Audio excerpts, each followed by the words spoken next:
দরজায় কড়া নাড়ছে পবিত্র ঈদুল আজহা। সময় হাতে মাত্র 2 দিন। সময় যখন সন্নিকটে তখনই জমে উঠেছে রাজধানীর কুরবানির হাটগুলো। পছন্দের পশু কিনতে হাটে ছুটছেন নগরবাসী। রাজধানীর শাহজাহানপুর পশুর হাট ঘুরে এসে বিস্তারিত জানাচ্ছেন আরিফ হাসান।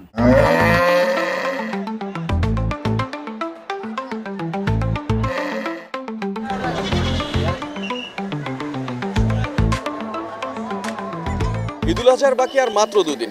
কোরবানির ঈদকে ঘিরে আজ থেকে জমে উঠেছে রাজধানীর পশুর হাটগুলো। চলছে ক্রেতা বিক্রেতার দর কষাকষির যুদ্ধ।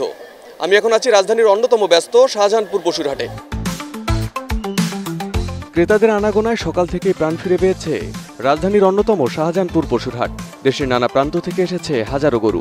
কেউ এসেছেন নওগাঁ থেকে, কেউ কুমিল্লা, আবার কেউ কক্সবাজার কিংবা উত্তরের জেলা রংপুর থেকে। ছোট বড় মাঝারি সব রকম গরুই মিলছে এই হাটে।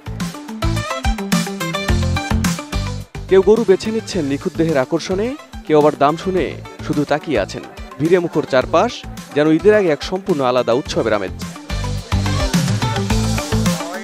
ক্রেতাদের অনেকেই বাজেট মিলিয়ে চলছেন। কেউ দরদামে সফল, কেউ আবার মুখ ভার করে ফিরে যাচ্ছেন। কারো কাছে ঠিকঠাক আছে এবারের পশুর দাম, আবার কারো অভিযোগ পশুর তুলনায় বাড়তি দাম হাঁকছেন বিক্রেতারা। কেনার জন্য এসেছি, কিন্তু এতটাই দাম চাচ্ছে, কেনার মতো সুযোগ পাচ্ছি না। হ্যাঁ, কিন্তু আরেকটু কম হইলে আমরা কিনতে পারতাম। গতবার থেকে এবার একটু দাম অনেক ডিফারেন্ট। এখানে একটা জিনিস ফলো করলাম, যারা এগ্রিকালচার ওদের সাথে যারা ব্যাপারী আছে এরা একটা কম্পেয়ার করে দামটাকে খুব বেশি যাচ্ছে। যেগুলো দেখা যায় ডেফিনেটলি আপনার 1.5 লাখ টাকা চাচ্ছে 2.5 লাখ টাকা। আমরা এই 3টা নিয়েছি আপাতত, আরও 2টা নিয়েছি। আর মোটামুটি বাজার একেবারে কম না আবার বেশিও না, চলে আর কি। যে সব কিছুতেই আমরা জিতছি আমরা মনে করি, যেহেতু আল্লাহর রাস্তায় কোরবানি দেওয়া।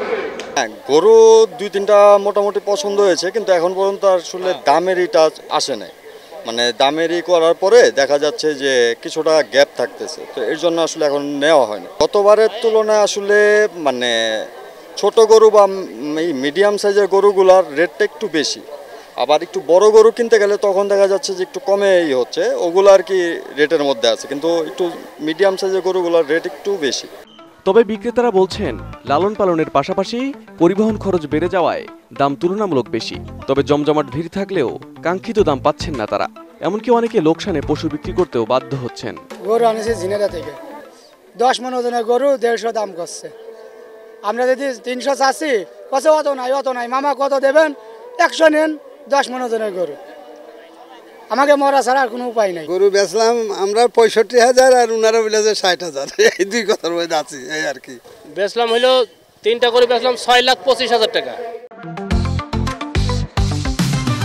এদিকে হাটের চোখ পড়ার মতো আকর্ষণ লালচাঁদ, রাজাবাবু সহ বিভিন্ন নামের গরু। দাম হাঁকা হচ্ছে 12 থেকে 15 লাখ পর্যন্ত। তবে কাঙ্ক্ষিত দামের আশেপাশে বলছেন না ক্রেতারা। এটার নাম হচ্ছে যে লালচাঁদ, দাম তো দিচ্ছি যে 12 লাখ টাকা। 6.5, 5.5, 7.5 এরকম বলছি আর কি। আমি দাউদকান্দিতে 2টা গরু নিয়ে আইছি, একটা বাহামা একটা শাহিওয়াল। দাম চাচ্ছিলাম 16 লক্ষ। একটার নাম রাজাবাবু, একটার নাম বাহাদুর। আমার মনে হয় না বাজারের পরিস্থিতি কারণ যে জায়গাটা আমরা নিয়েছি এখানে কাস্টমার আসে না। এদিকে পশুর স্বাস্থ্য সুরক্ষায় হাটে রয়েছে বিশেষ ভেটেরিনারি চিকিৎসক টিম। আমরা এখানে হচ্ছে যে প্রাণীদের প্রাথমিক যে স্বাস্থ্য যে ইয়াটা আর কি, ফার্স্ট এড আর কি, সেটা হলো ধরেন হচ্ছে যে প্রাণীরা যখন বিভিন্ন জায়গা থেকে এখানে যখন আসে তখন তারা মানে অতিরিক্ত জার্নির কারণে তাদের মধ্যে একটা পেইন হয়, তারপরে জ্বর হয়, তারপরে এই যে এখানে পর্যাপ্ত ঘাসের যেহেতু ইয়া নাই, তো হচ্ছে তাদের মধ্যে এক ধরনের গ্যাস ফর্ম করে, তখন খাবারের অরুচি হয়। তো মেনলি হচ্ছে এখানে যেগুলো হচ্ছে জরুরি, যেগুলো ইমার্জেন্সি আর কি সার্ভিসগুলো, এটা আমরা দিয়ে থাকি আর কি। ক্রেতা বিক্রেতার নিরাপত্তায় নেওয়া হয়েছে কঠোর নিরাপত্তা ব্যবস্থা। বসানো হয়েছে সিসিটিভি ওয়াচ টাওয়ার। মাইকিংয়ে সচেতনতা ছড়ানো সহ জোরদার করা হয়েছে আইনশৃঙ্খলা বাহিনীর টহল। কুরবানির ঈদের আর মাত্র কদিন বাকি। বিক্রেতারা আশাবাদী শেষ মুহূর্তে ক্রেতাদের আনাগোনায় জমজমাট হবে হাট। ক্রেতা বিক্রেতার দর কষাকষির হিসেব ছাড়িয়ে কুরবানির হাটে লুকিয়ে থাকে এক টুকরো আবেগ আর একটা উৎসবের গল্প। কেবল গরু কেনা নয়, এ যেন নিজেকে প্রস্তুত করা আত্মত্যাগের এক উৎসবের জন্য। Arif Hasan, ATN news, Dhaka.